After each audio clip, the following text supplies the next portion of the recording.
Hello students, welcome to modern institute of education. आज हम लोग हिंदी का चैप्टर 3 को पढ़ने वाले हैं, है ना। इससे पहले हम लोग 1-2 को पढ़ चुके हैं। अगर आप लोग उस वीडियो को नहीं देखे हैं तो मेरे चैनल के प्लेलिस्ट में जाकर उस वीडियो को देख लीजिए, है ना। हिंदी 12th प्लेलिस्ट लिखा हुआ होगा, ठीक है। चैप्टर का नाम है गुरुजी संपूर्ण क्रांति। जो इसको लिखे हैं ना, वो कौन लिखे हैं गुरुजी? जयप्रकाश नारायण। ये 2026 में जो बच्चा एग्जाम देने वाले हैं उनके लिए बहुत इंपॉर्टेंट चैप्टर है। इसका हम लोग क्या कर रहे हैं, वन शॉट बना रहे हैं, ठीक है। मतलब इसी वीडियो में हम लोग कहानी को समझ जाएंगे और ऑब्जेक्टिव सब्जेक्टिव, है ना, long type short type total को समझ जाएंगे ना, लघुत्तरी दीर्घोत्तरी। तो चलिए शुरुआत करते हैं। पहला है, सबसे पहला जानेंगे हम लोग जयप्रकाश नारायण के बारे में। वो कौन थे, कहाँ रहते थे ना। तो ध्यान से समझिएगा, ये एग्जाम के दृष्टिकोण से बहुत इंपॉर्टेंट है। जयप्रकाश नारायण का जीवन परिचय। पहला है, जयप्रकाश नारायण का जन्म कब हुआ था बाबू रे? 11 अक्टूबर 1902 को हुआ। कब हुआ था बाबू रे? 11 अक्टूबर 1902। यह याद रखने वाला चीज है ना बाबू रे। कहाँ हुआ था बाबू रे? सिताब दियारा। कहाँ हुआ था बाबू रे? सिताब दियारा। ये उत्तर प्रदेश में है, बिहार सीमा में है ना बाबू रे। उत्तर प्रदेश का बिहार सीमा में। कहाँ पे बाबू रे? उत्तर प्रदेश है ना, उत्तर प्रदेश है, बिहार सीमा में है। मतलब सीमा क्या हुआ, जैसे उत्तर प्रदेश में ही है। ठीक है, वही है ना। निधन कब हुआ इनका गुरुजी? 8 अक्टूबर 1979 को। कब हुआ बाबू रे? 8 अक्टूबर 1979 को। ये इंपॉर्टेंट बात है। बचपन का नाम था जयहू। क्या नाम था बचपन का बाबू रे? जयहू। पिता का नाम था हर्षु दयाल नारायण। क्या नाम था बाबू रे? हर्षु दयाल नारायण नाम था। माता का नाम था फूल रानी देवी। पत्नी का नाम था प्रभा देवी। उनका पूरा A to Z चीज हम लोग, अच्छा प्रभा देवी बोलता है शॉर्टकट में, प्रभावती देवी है ना, प्रभावती देवी है ना, ठीक है। प्रभा देवी या प्रभावती देवी समझ जाइएगा आप लोग, है ना। कहीं कहीं पे एग्जाम में प्रभा देवी दे देगा, है ना, प्रभा देवी देगा ऑप्शन में, देगा ना, नहीं ऑप्शन नहीं रहेगा, ऑप्शन में ऑप्शन प्रभा देवी देगा या प्रभावती देवी देगा। शिक्षा क्या था इनका, इनका कहाँ तक पढ़े लिखे थे वो ध्यान से देखेंगे, है ना बाबरे, ध्यान समझेंगे। प्रारंभिक शिक्षा सिताब दियारा और पटना से हुआ। 1922 में पटना कॉलेज में प्रवेश किए। आगे की पढ़ाई के लिए अमेरिका गए, जहां राजनीतिक, समाजशास्त्र और अर्थशास्त्र का अध्ययन किया। ठीक है, क्लियर है, कोई दिक्कत नहीं है। यहां तक हम लोग जयप्रकाश नारायण के बारे में हम लोग समझ रहे हैं। राजनीतिक जीवन उनका क्या था समझेंगे थोड़ा सा, है ना बाबरे। तो उनका राजनीतिक जीवन 1929 में भारत लौटकर कांग्रेस में शामिल हुए। किस में शामिल हुए बाबरे? कांग्रेस में शामिल हुए। 1932 में सविनय अवज्ञा आंदोलन में जेल गए। 1934 में कांग्रेस सोशलिस्ट पार्टी की स्थापना में प्रमुख भूमिका निभाई। 1942 में भारत छोड़ो आंदोलन में भाग लिया और भूमिगत रहकर क्रांतिकारी गतिविधियां की। 1952 में सोशलिस्ट पार्टी को कांग्रेस से अलग किया और स्वतंत्र पार्टी बनाई। 1974 में बिहार छात्र आंदोलन का नेतृत्व किया, जिसे आगे चलकर संपूर्ण क्रांति का नाम दिया गया। तो आप शुरू से लेके संपूर्ण क्रांति कैसे बना यहाँ तक आप लोग जान गए। इसको आप लोग बेहतरीन से क्या कीजिएगा गुरुजी, 4 बार 5 बार पढ़ लीजिएगा, क्योंकि ये बहुत इंपॉर्टेंट है ना। क्योंकि संपूर्ण क्रांति चैप्टर का ही नाम है, तो पूछेगा ही पूछेगा। संपूर्ण क्रांति का अर्थ क्या होता है आप समझिए, है ना। यहाँ पे हम लोग स्टार्ट करते हैं अर्थ। संपूर्ण क्रांति का अर्थ। तो जयप्रकाश नारायण ने कहा कि संपूर्ण क्रांति केवल राजनीतिक परिवर्तन नहीं है, यह सामाजिक, आर्थिक, सांस्कृतिक, शैक्षणिक और भौतिक जीवन के हर क्षेत्र में परिवर्तन है ना। इसी का मतलब संपूर्ण क्रांति, मतलब हर चीज से आपको क्या हो, गुलामी ना बनाया जाए, आपको दबाव ना दिया जाए, उसी को क्या कहते हैं बाबू रे? संपूर्ण क्रांति। मतलब पूरी तरह से उसका क्रांति करना। जब आपको हल्का सा भी लगे आपके साथ में गलत हो रहा है तो उसको क्रांति में उतर जाइए, ठीक है। जैसे नेपाल में हुआ। नेपाल में क्या हुआ गुरुजी, आप लोग को पता है नेपाल में हाल फिलहाल में क्या हुआ? वहां पे जो प्रधानमंत्री था, मुख्यमंत्री था, होम मिनिस्टर था, वो अपना बेटा बेटी को क्या करता था बाबू रे? अमेरिका, लंदन, फ्रांस में पढ़ाता था, ठीक है। महंगा महंगा जूता, महंगा महंगा कपड़ा, महंगा महंगा लग्जरी कार में एकदम घूमता था। और नेपाल का जो आदमी सब था, गरीब आदमी, सबको बड़ा बड़ा कॉलेज में पढ़ाता था, है ना। और नेपाल में क्या हुआ, सरकारी स्कूल में जो बैठता था उससे छत से पानी टपकता था। खाने पीने का व्यवस्था नहीं, कोई चीज़ का व्यवस्था नहीं। वो अपना बेटा, अपना पैसा, कितना करोड़ कहाँ घपला कर लिया, इधर गरीब के उसका पैसा। तो तो क्या किया, वो आदमी जो जितना भी आदमी था, नेपाल का आदमी सब था, वो लोग क्या किया बाबू रे, उसका बेटा बेटी का जितना फोटो सबको सोशल मीडिया में दिखाने लगा, ये देखो हम लोग का ज़िंदगी कैसा है और वो लोग कैसा ज़िंदगी जी रहा है। ठीक है, तो हुआ क्या, सरकार क्या किया, फेसबुक, इंस्टाग्राम, यूट्यूब, जितना भी सोशल मीडिया ऐप था सबको क्या किया, नेपाल का सरकार बैंड कर दिया। तब क्या हुआ, युवा जो था ना, जीएनजी जनरेशन, जो हम लोग अभी जीएनजी जनरेशन है, वो लोग क्या किया, सड़क पर उतर गया। जो हाँ हम लोग बात बोल रहे थे, तुम लोग हम लोग का बात दबाओगे, सड़क पर उतर गया। तो क्या किया, नेपाली पुलिस सब क्या किया, 15-20 को गोली मार दिया, जान से मार दिया। तब पूरा देश में ये खबर फैल गया, पूरा देश का आदमी, लड़का लड़की औरत मर्द सब रोड पे निकल गया और नेता सबको दौड़ा दौड़ा के मारा है। प्रधानमंत्री भागा इस्तीफा दे के, फाइनेंस मिनिस्टर को नदी नदी में दौड़ा दौड़ा के मारा। तो इसीलिए आदमी को ज़्यादा ये नहीं कर, टॉर्चर नहीं करना चाहिए। कब तक टॉर्चर, कब तक बहकाएगा, है ना, हिंदू मुस्लिम करेगा, एक दिन सबका दिमाग में घुसेगा, जो हम लोग को दोनों को बुड़बक बना रहा है, मजा ले रहा है, तब मिलेगा और दौड़ा दौड़ा के मारेगा, है ना। जब जान जाएगा जो नहीं हम लोग को भी बुड़बक बना रहा है, वो लोग को भी बुड़बक बना, मुसलमान को भी महंगा सामान मिल रहा है, मुसलमान खरीद रहा है 50 टका किलो चीनी, 40 टका किलो, तो हिंदू भी ना खरीद रहा है उतने रुपया में, ऐसा थोड़ा ना है।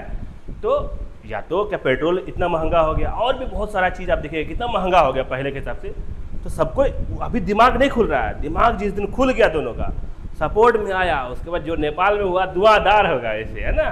तो चलिए शुरुआत करते हैं, ठीक है। तो ये आप लोग को समझ में आ गया, क्रांति का अर्थ, इसी को क्रांति बोलते हैं, आंदोलन।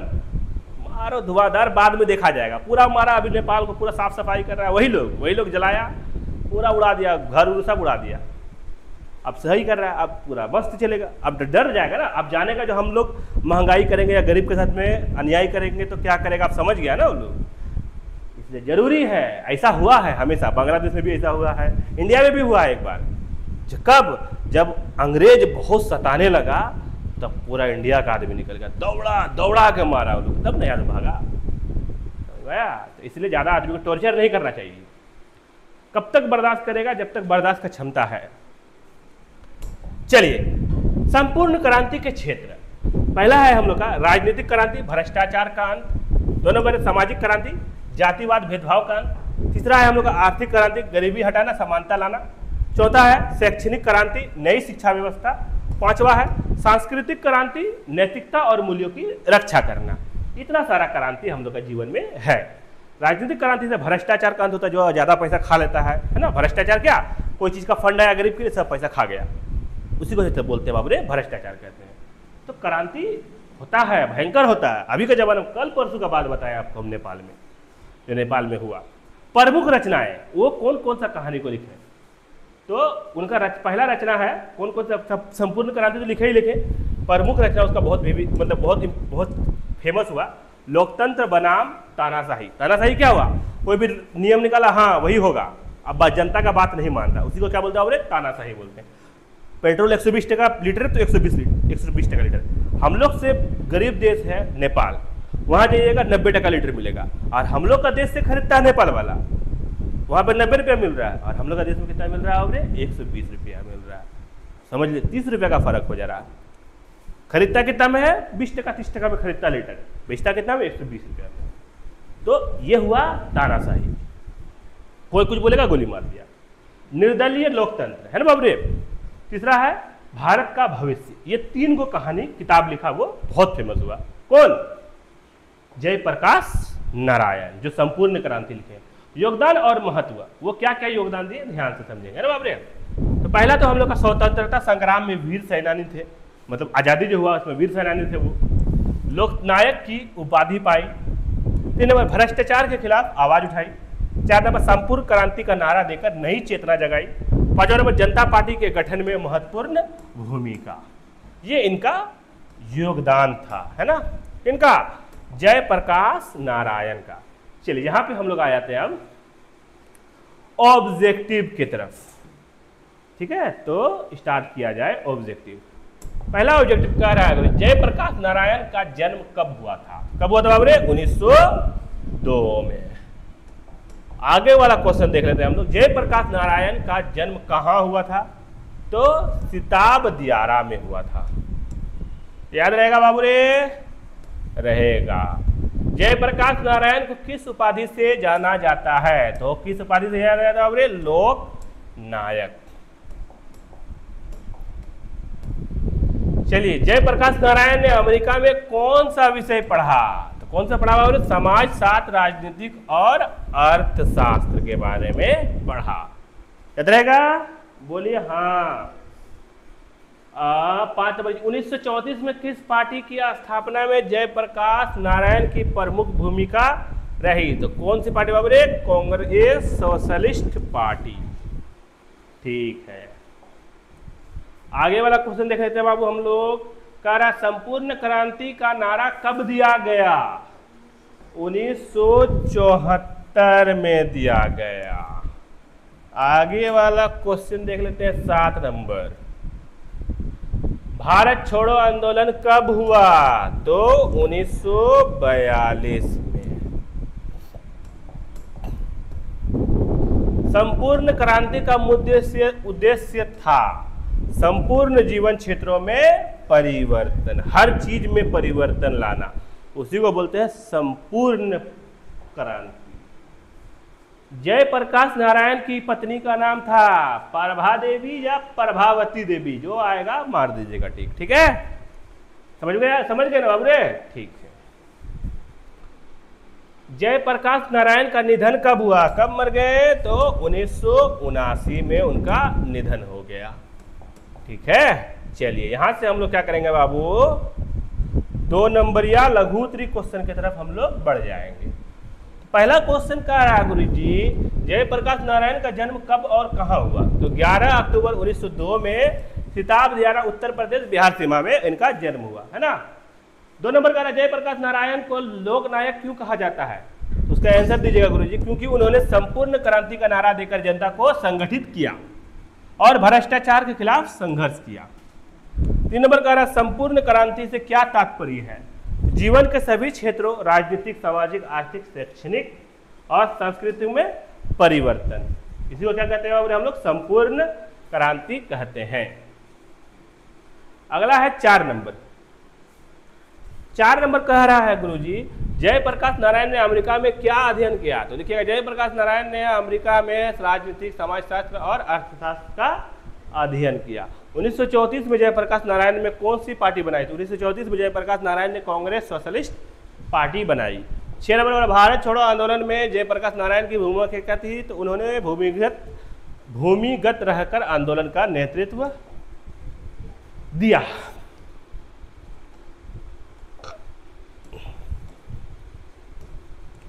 सात नंबर कह रहा है गुरुजी हम लोग का यहाँ पे, संपूर्ण क्रांति ने किन किन क्षेत्रों में परिवर्तन चाहती थी? राजनीतिक, सामाजिक, आर्थिक, शैक्षणिक और सांस्कृतिक क्षेत्रों में। 8 नंबर का जयप्रकाश नारायण की प्रमुख रचना कौन सी है? तो लोकतंत्र बनाम तानाशाही, निर्दलीय लोकतंत्र, भारत का भविष्य। 9 नंबर, जयप्रकाश नारायण का निधन कब हुआ? तो जयप्रकाश नारायण का निधन 8 अक्टूबर 1979 में हुआ। 10 नंबर पर जयप्रकाश नारायण को स्वतंत्रता संग्राम में किस आंदोलन से प्रसिद्ध मिली? तो भारत छोड़ो आंदोलन 1942 में। चलिए अब हम लोग आ जाते हैं बाबू रे 5 नंबर या क्वेश्चन आंसर की तरफ, जो हम लोग का दीर्घ उत्तरी के नाम से जाना जाता है।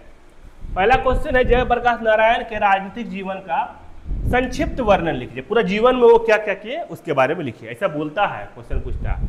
तो वे 1929 में भारत लौटकर कांग्रेस से जुड़े। 1932 में सविनय अवज्ञा आंदोलन में जेल गए। 1934 में कांग्रेस सोशलिस्ट पार्टी बनाई। 1942 के भारत छोड़ो आंदोलन में भूमिगत रहकर संघर्ष किया। 1974 में बिहार आंदोलन का नेतृत्व कर संपूर्ण क्रांति का नारा दिया। ये बहुत वीवीआईओ क्वेश्चन है ना, ये बहुत जरूरी वाला क्वेश्चन, ऐसा पूछता है। आगे वाला देख लेते हैं हम लोग, संपूर्ण क्रांति से आप क्या समझते हैं, है ना? तो आप बोलिएगा, इसका आंसर दीजिएगा। यह केवल राजनीतिक आंदोलन नहीं था, बल्कि समाज, राजनीतिक, अर्थव्यवस्था, शिक्षा और संस्कृति हर क्षेत्र में बदलाव लाने का आंदोलन था। इसका उद्देश्य भ्रष्टाचार का अंत, जातिवाद और असमानता मिटाना तथा एक आदर्श स्थापित करना। 3 नंबर में है, 3 नंबर कह रहा है गुरुजी, स्वतंत्रता संग्राम में जयप्रकाश नारायण की भूमिका का वर्णन कीजिए। लिखेगा आंसर, उन्होंने कांग्रेस सोशलिस्ट पार्टी बनाकर युवा वर्ग को संगठित किया। 1942 के भारत छोड़ो आंदोलन में गुप्त रूप से आंदोलन का संचालन किया, स्वतंत्रता संग्राम में क्रांतिकारी और संघर्षशील नेता साबित हुए। ये हम लोग का कितना नंबर हो गया गुरु जी? 3 नंबर खत्म हो गया। 4 नंबर कह रहा है गुरु जी हम लोग को, जयप्रकाश नारायण के विचारों को प्रासंगिकता पर चर्चा कीजिए। उसका आंसर है उनके विचार आज भी प्रासंगिक है। भ्रष्टाचार विरोध, सामाजिक न्याय, शिक्षा सुधार, समानता और लोकतंत्र की रक्षा आज भी आवश्यक है।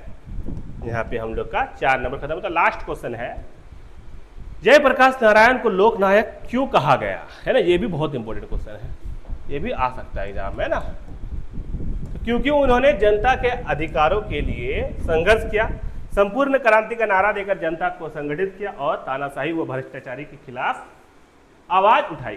तो यहाँ पे क्या हम लोग संपूर्ण क्रांति जो चैप्टर था उसके बारे में हम लोग पूरा जान चुके हैं, और जयप्रकाश नारायण का जो पूरा जिंदगी के बारे में था उसको भी हम लोग जान चुके हैं। तो आप लोग को वीडियो कैसा लगा जरूर बताइए ना। इसके बाद हम लोग का चौथा चैप्टर बहुत जल्द आने वाला है ना। मन लगा के पढ़िए, ध्यान से पढ़िए, तैयारी कीजिए। 100 में 16 का आना है एग्जाम में। तो मिलते हैं हम लोग इसके बाद वाला चैप्टर में बहुत जल्द। तब तक के लिए शुक्रिया।